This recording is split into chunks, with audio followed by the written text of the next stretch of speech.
الشیطان الرجیم بسم اللہ الرحمن الرحیم وَلِمَنْ خَافَ مَقَامَ رَبِّهِ جَنَّتَانِ فَبِأَيِّ آلَاءِ رَبِّكُمَا تُكَذِّبَانِ ذَوَاتَا أَفْنَانٍ فَبِأَيِّ آلَاءِ رَبِّكُمَا تُكَذِّبَانِ فِيهِمَا عَيْنَانِ تَجْرِيَانِ فَبِأَيِّ آلَاءِ رَبِّكُمَا تُكَذِّبَانِ فِيهِمَا مِنْ كُلِّ فَاكِهَةٍ زَوْجَانِ فَبِأَيِّ آلَاءِ رَبِّكُمَا تُكَذِّبَانِ مُتَّكِئِينَ عَلَى فُرُشٍ بَطَائِنُهَا مِنْ اسْتَبْرَقٍ وَجَنَى الْجَنَّتَيْنِ دَانٍ فَبِأَيِّ آلَاءِ رَبِّكُمَا تُكَذِّبَانِ فِيهِنَّ قَاصِرَاتُ الطَّرْفِ لَمْ يَطْمِثْهُنَّ إِنسٌ قَبْلَهُمْ وَلَا جَانٌ فَبِأَيِّ آلَاءِ رَبِّكُمَا تُكَذِّبَانِ كَأَنَّهُنَّ الْيَاقُوتُ وَالْمَرْجَانُ فَبِأَيِّ آلَاءِ رَبِّكُمَا تُكَذِّبَانِ هَلْ جَزَاءُ الْإِحْسَانِ إِلَّا الْإِحْسَانُ فَبِأَيِّ آلَاءِ رَبِّكُمَا تُكَذِّبَانِ صدق اللہ مولانا العظیم وصلوا علی الحبیب اللہم صل علی سیدنا و مولانا محمد وآلہ وصحبہ وعترتہ اجمعین۔ برادران گرامی قدر، آج کی تلاوت کردہ آیات طیبہ میں ذکر ہے جنتیوں پر جنت کے انعامات کا۔ یہاں اللہ کریم نے دو طرح کی جنتوں کا ذکر کیا ہے۔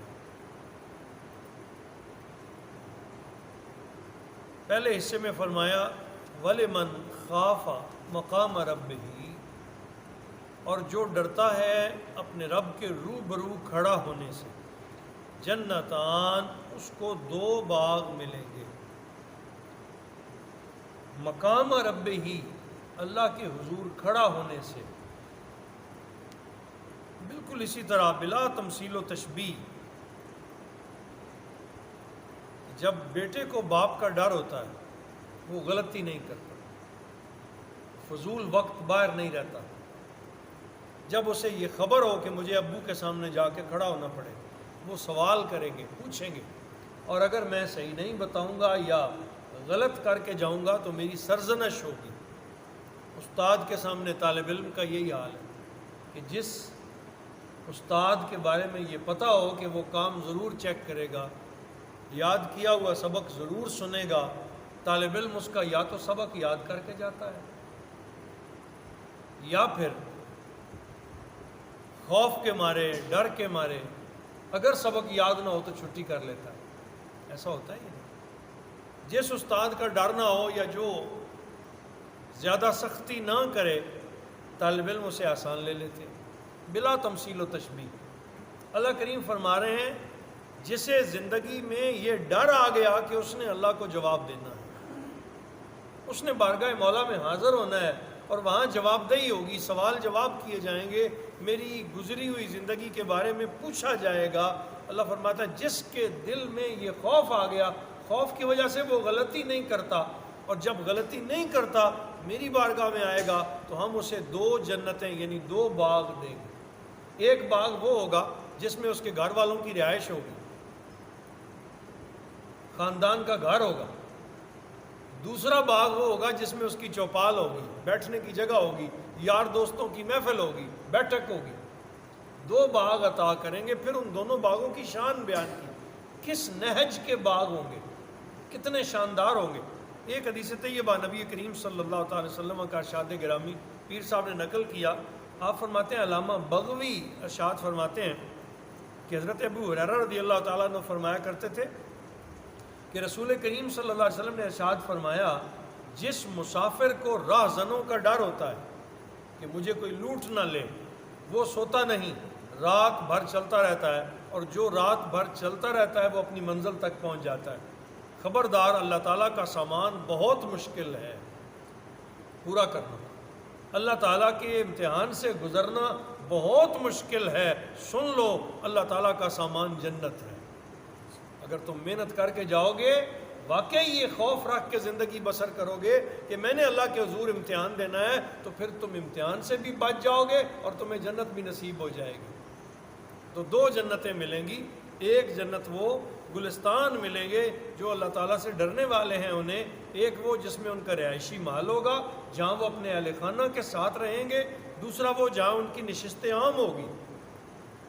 چوپال بیٹھک جس کو کہتے ہیں. دوستو اب آپ کے ساتھ ملاقاتیں کریں گے, نشاط و سرور کی محفلیں ہوں گی اور خوب دلکش سما ہوگا. اس طرح کے 2 باغ انہیں عطا کیے جائیں گے. فَبِأَيِّ آلَاءِ رَبِّكُمَا تُكَذِّبَانِ, پس تم اپنے رب کی کون کون سی نعمتوں کو جھٹلاؤ گے. فرمایا یہ باغ کیسے ہوں گے؟ ذواتا افنان, یہ دونوں باغ پھلدار ٹہنیوں والے ہوں گے, پھلدار دونوں. فیہما عینان تجریان, اور یہ ایسے باغ ہوں گے جن میں چشمے پانی کے جاری ہوں گے. پانی کے ساتھ سبزے کی کیفیت بدلتی ہے. جن باغوں کو پانی نہ لگے وہ پیلے پڑ جاتے ہیں, اور جہاں کثرت کے ساتھ پانی ہو اس کا سبزہ خوب سیاہی مائل ہوتا ہے اور آنکھوں کو لبھاتا ہے. کہا یہ آنکھوں کو لبھانے والے ہوں گے, ان میں پانی کے چشمے رواں ہوں گے اور ان کا سبزہ بڑا ہی دلکش ہوگا. فیہما عینان تجریان, ان میں چشمے رواں ہوں گے. فَبِأَيِّ آلَاءِ رَبِّكُمَا تُكَذِّبَانِ, پس تم اپنے رب کی کون کون سی نعمتوں کو جھٹلاؤ گے. فیہما من کل فاکہۃ زوجان, حد کر دی. فرمایا دونوں باغوں میں ہر قسم کے پھلوں کی 2 قسمیں ہوں گی. انگور 2 قسم کے, سیب 2 قسم کے, انار 2 قسم کے, یعنی جو پھل ہو سکتے ہیں, جو آپ تصور کر سکتے ہیں. فرمایا ہر قسم کے پھلوں کے 2 ذائقے. جیسے انگور نہیں, یہاں ایک سندر خانی ہوتا ہے, ایک عام انگور ہوتا ہے, ایک موٹا منقے والا ہوتا ہے, ہر ایک کا ذائقہ اپنا ہوتا ہے نا. تو فرمایا ہر قسم کے پھلوں کے 2 ذائقے. اور رسول اللہ صلی اللہ علیہ وسلم فرماتے ہیں کہ جنت کے پھل کی شان یہ ہوگی کہ اس کا ایک دانہ بھی لذت کے لیے کافی ہوگا, بھوک مٹانے کے لیے کافی ہوگا, اور وہ کبھی نہ ختم ہونے والا ہوگا. آپ توڑ لیں گے تو وہاں پھر پھل ویسے کا ویسا ختم ہی نہیں ہوگا. تو فرمایا ہم انہیں 2 باغ دیں گے, دونوں باغوں میں پھلدار درخت ہوں گے, دونوں باغوں میں چشمے رواں ہوں گے, وہ خوب سبز ہوں گے. فَبِأَيِّ آلَاءِ رَبِّكُمَا تُكَذِّبَانِ, اور وہاں ہر طرح کے پھلوں کے میووں کے 2 ذائقے ہوں گے. فَبِأَيِّ آلَاءِ رَبِّكُمَا تُكَذِّبَانِ, پس تم اپنے رب کی کن کن نعمتوں کو جھٹلاؤ گے. اب کیفیت بیان کی کہ وہاں جنتیوں کا حال کیا ہوگا. فرمایا متکئین علی فرش, وہ تکیہ لگائے بیٹھے ہوں گے بستروں پر. بطائنھا من استبرق, جن کے استر دبیز ریشم کے ہوں گے. جو ان کا وہ کیا کہتے ہیں سرفس, جس کو آپ کہتے ہیں سطح, ان کی سطح دبیز ریشم کی ہوگی, ایسا کہ بیٹھے تو دھنستے چلے جائیں. باغ, اور پھر وہ آپ تصور کریں, یہ ایک تصوراتی دنیا ایک حقیقت ہے. بیان کیا جا رہا ہے جنت کے حال کو, اس طرح کی جنت دینے والا ہوں. کل ہم نے پڑھا تھا کہ جو نافرمان ہیں ان کو کیسے گھسیٹ کے لے جایا جائے. فرمایا جو میرے ہوں گے وہ آئیں گے تو کس طرح کی جنت دی جائے گی. پھل لٹک رہے ہیں, نیچے سبزہ ہے, پانی رواں ہے, پلنگ لگے ہوئے ہیں, اور اس کے اوپر ریشم بچھی ہوئی ہے, اور ریشم بھی ایسی کہ بندہ اس میں دھنس جائے. دبیز ریشم کے استر والا بستر بچھا ہوگا. وجن الجنتین دان, سیڑھی پڑسانگی بھی نہیں لگانی پڑے گی, کوئی لمبا ڈھانگا نہیں ہوگا جس کے ساتھ پھل اتارے جائیں گے. 2 مقام ہیں. ایک مقام پہ فرمایا تم تصور کرو گے اس درخت کا پھل ٹوٹ کے تمہارے ہاتھ میں آ جائے, تشتریوں میں پیش کر دیا جائے گا.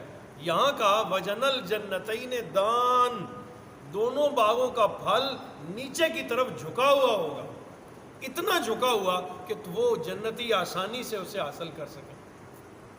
کوئی محنت, کوئی مشقت والی تو بات ہی ختم ہو جائے گی. کہا یہ مشقت کا دور ہے, یہاں محنت کر, ہم تیری ساری مشقتیں ختم کر دیں گے جب تو جنت میں آئے. پھل تیری طرف جھک جائیں گے, جھکے ہوئے پھلوں والے یہ باغ تجھے عطا ہوں گے. فَبِأَيِّ آلَاءِ رَبِّكُمَا تُكَذِّبَانِ, یہاں تک تو مادی چیزوں کا ذکر کیا, اب خواہش کا ذکر کیا, ان شہوت کا جو انسان کے اندر پیدا ہوتی.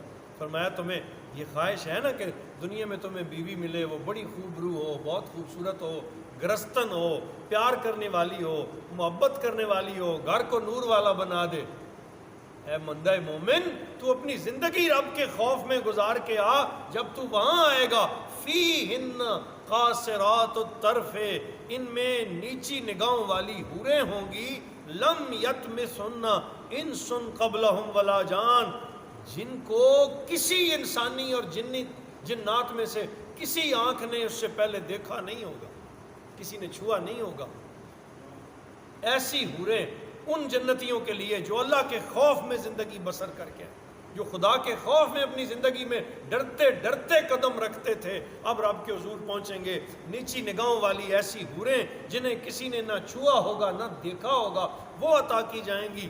فَبِأَيِّ آلَاءِ رَبِّكُمَا تُكَذِّبَانِ، پس تم اپنے رب کی کون کون سی نعمتوں کو جھٹلاؤ گے، اور ان کی کیفیت بیان کی۔ فرمایا كَأَنَّهُنَّ الْيَاقُوتُ وَالْمَرْجَانُ، یہ جو حوریں عطا کی جائیں گی یہ گویا یاقوت اور مرجان جیسی خوبصورتی رکھتی ہوں گی۔ وہ قیمتی پتھر جنہیں آج تمہاری آنکھیں لبھاتی ہیں اور دیکھو تو دیکھتے ہی رہ جاتے ہو، اس کیفیت کی حوریں تمہیں عطا کی جائیں گی۔ آؤ گے تو تمہارا ان سے استقبال ہوگا۔ فَبِأَيِّ آلَاءِ رَبِّكُمَا تُكَذِّبَانِ، پس تم اپنے رب کی کن کن نعمتوں کو جھٹلاؤ گے۔ اب یہ دیکھیں نا، یہ قرآن ہے، یہ کہانیاں نہیں ہیں۔ یہ نہیں ہے کہ لذت کے لیے دو چار جملے کہہ دیے گئے ہیں۔ جیسے میں نے کل کہا تھا، اللہ فرماتے ہیں لا تبدیل لکلمات اللہ، اللہ کی باتیں کبھی بدلہ نہیں کرتی۔ یہاں تمہیں محنت کی ضرورت ہے، یہ دور تمہیں اس لیے دیا گیا ہے، مشکلیں برداشت کرو، مشقت اٹھاؤ، اللہ کے خوف میں جیو، حلال کا خیال رکھو، کبھی حرام کے قریب نہ جاؤ، اللہ کا ڈر ہر وقت تمہیں پاس رکھے کہ کہیں میرے رب کے معاملے میں مجھ سے غلطی نہ ہو جائے۔ فرما حل جزاء الاحسان الا الاحسان، جب یہ آئیں گے نا جنہیں خوف تھا، جنہیں ڈر تھا اللہ کا، اللہ فرماتا ہے ان محسنوں کا بدلہ احسان کے علاوہ اور کیا دوں؟ یہ میرے محسن ہیں، انہوں نے ساری زندگی مجھے یاد رکھا، ساری زندگی میرے خوف میں جیتے رہے۔ حل جزاء الاحسان، کیا احسان کا بدلہ ہو بجز احسان کے، الا الاحسان، سوائے احسان کے۔ آج اللہ احسان فرمائے گا، اب وہ کرم کی حد کر دے گا، اپنے انعامات کی حد فرما دے گا، تم نے سوچا سمجھا بھی نہیں ہوگا جتنے بڑے بڑے احسانات تم پہ فرما دیے جائیں گے۔ فَبِأَيِّ آلَاءِ رَبِّكُمَا تُكَذِّبَانِ، پس اے گروہ جن و انس، تم اپنے رب کی کن کن نعمتوں کو جھٹلاؤ گے۔ یہاں پہلی قسم کی جنتوں کا ذکر ختم ہوا، دوسری قسم کی جنتیں بھی ہوں گی، اس کے علاوہ بھی کچھ دیا جائے گا، اس کا ذکر ہم انشاءاللہ کل آخری حصے میں پڑھیں گے۔ اللہ پاک ہم سب کو اپنے رب کے رضا کے لیے محنت کرنے کی توفیق عطا فرمائے۔ وآخر دعوانا ان الحمد للہ رب العالمین۔